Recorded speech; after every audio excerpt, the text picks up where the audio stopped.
Papaya! Here we go. So we're out for an evening walk. Happy holidays to everybody. I wanted to talk a little bit about why I do what I do, why I'm motivated to help people all this time. And one of those things that drives me in all this has to do with the fact that I've been really embarrassed in my life by certain events. And those embarrassments and screw-ups that happened to me really have been something that I could call up in my mind at any time to keep going.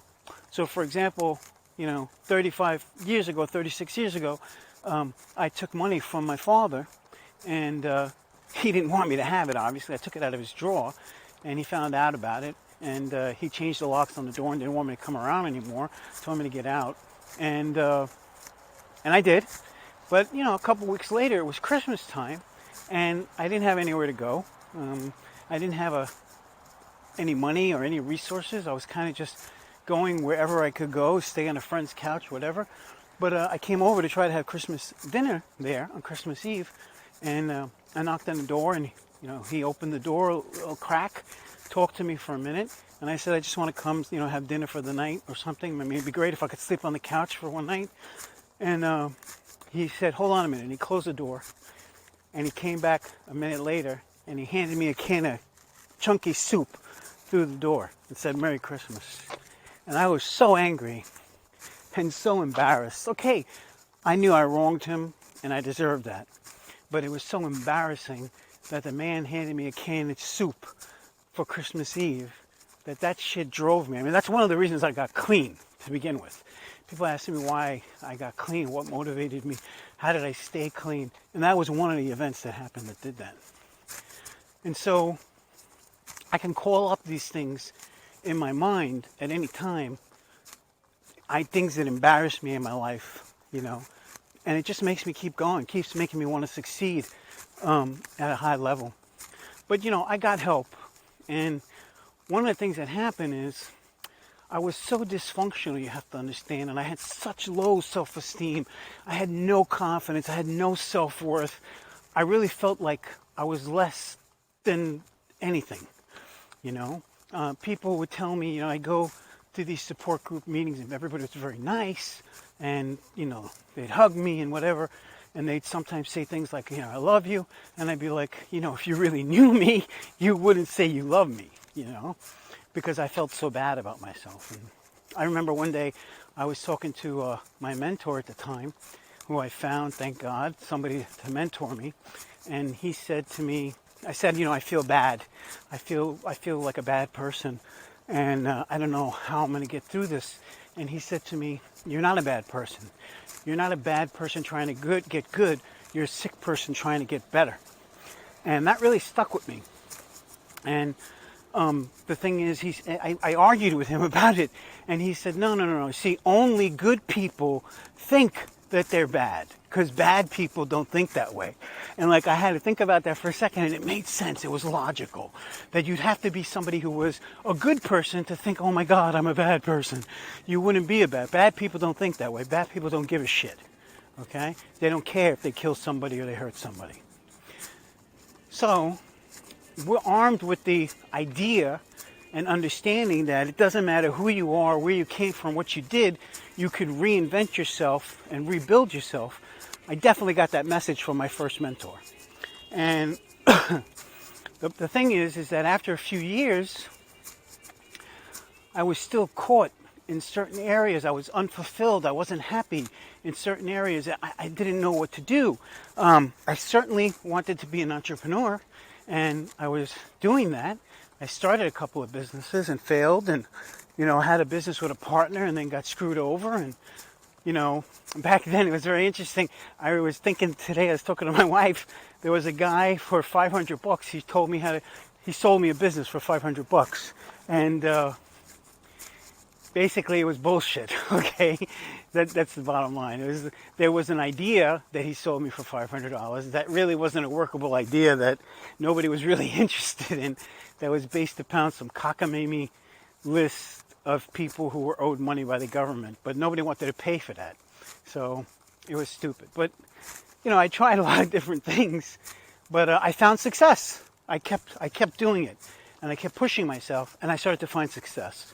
And that success I built on things, and then I found other mentors. This was very important because, so yes, I haven't had a drink or a drug for 35 years now, and I believe in the power of self-help support groups, but really their success rate is very low compared to, they're just as comparable as anything else. And the success rate for people who suffer from addiction really essentially is very low all along.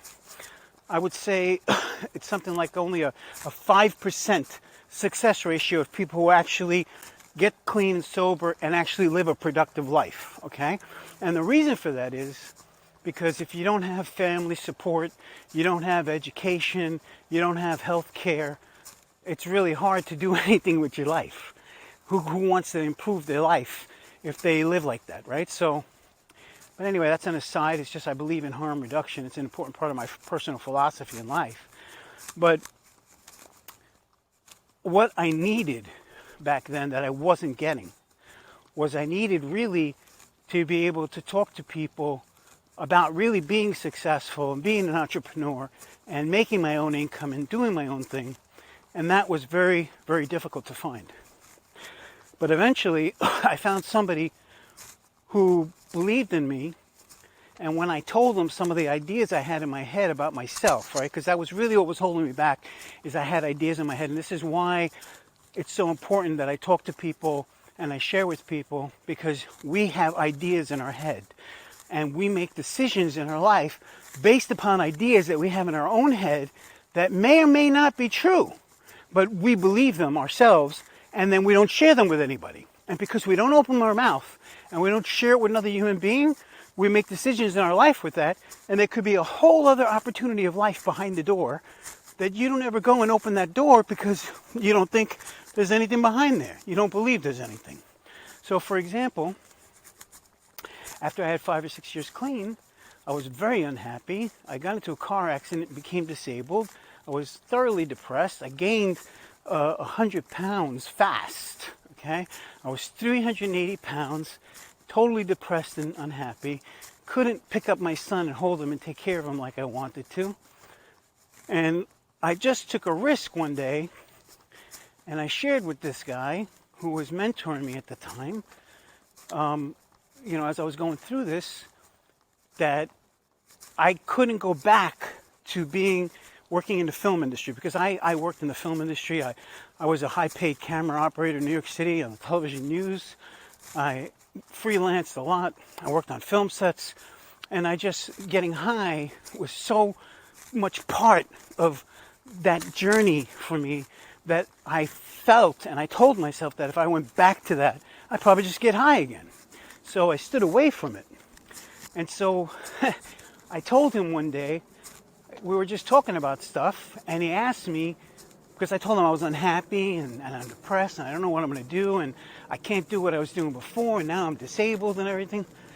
And I said, but I really want to live a different life. And he asked me, what I could do, because anything was possible. You could do anything you want, right?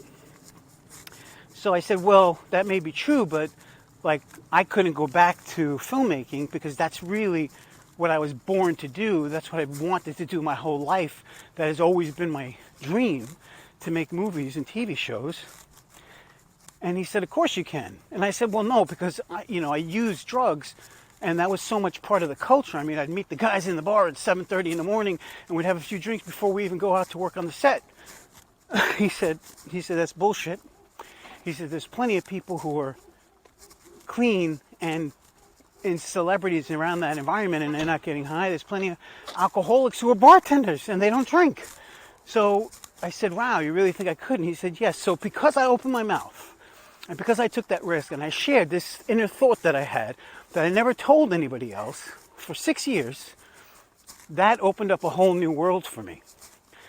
And I started to improve. I became motivated to do all kinds of things again in my life. I lost 100 pounds, which changed a lot of things for me. I had some surgeries.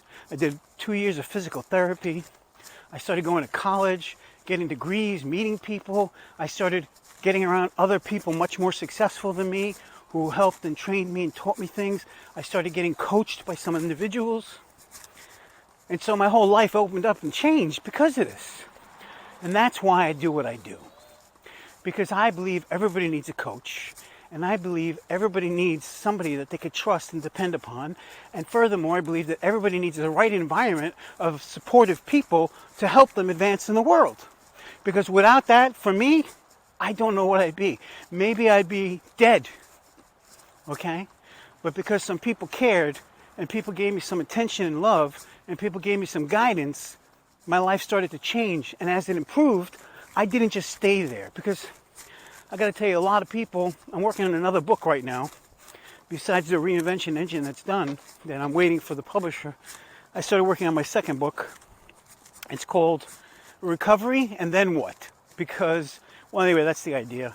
Because, what's after recovery? Because I think that the principles and ideas that people learn and people get into these programs and they go to detox rehab and whatever for a year, when they come out, like most people are just happy having a job and getting married and having a home to live in, and they're satisfied. But really there's so much more in life than that. And the principles and ideas that you learn about and the things you have to go through to become somebody in recovery means you have some inner strength.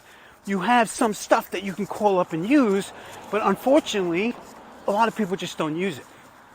So that's why I do what I do. That's why I've been helping people for 35 years. That's why I've been trying to encourage people to live their dreams and to think outside the box, to realize that anything's possible within the laws of gravity and physics.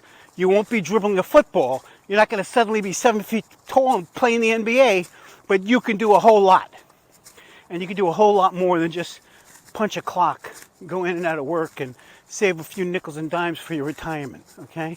You can do a lot more in life for you and your family and others, because this is about helping people. This is about giving back to the world, spiritually, physically, emotionally, financially. So that's what I got to say tonight. I love you.